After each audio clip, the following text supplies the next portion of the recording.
Hi, in this week's Peerless SnapShop episode, we're here to show you Oliver's really cool double block and bleed valve in a monoflange design. These valves are specifically engineered to provide positive double isolation and venting capabilities, allowing for the safe and reliable maintenance, calibration, or replacement of instrumentation.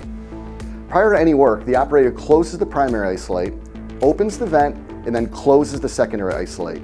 Once these operations are complete, it is then safe to perform routine maintenance. They're used wherever a safer, compact, lighter, and less expensive option is desired for double block and bleed. Many of the largest users compete in the global energy markets. It has a variety of options and handle types: outside screw and yoke, locking handle, position indicating, and even a tamper-proof.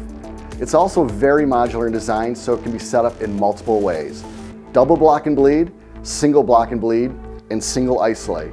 In fact, with a single isolate, many of our customers use these for flange root valve applications to take the place of much heavier and costlier gate valves.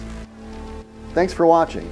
To find solutions for your process systems, please give us a call or contact us through our website to receive expert guidance from our skilled team of application engineers. They're ready and waiting to help you in your business.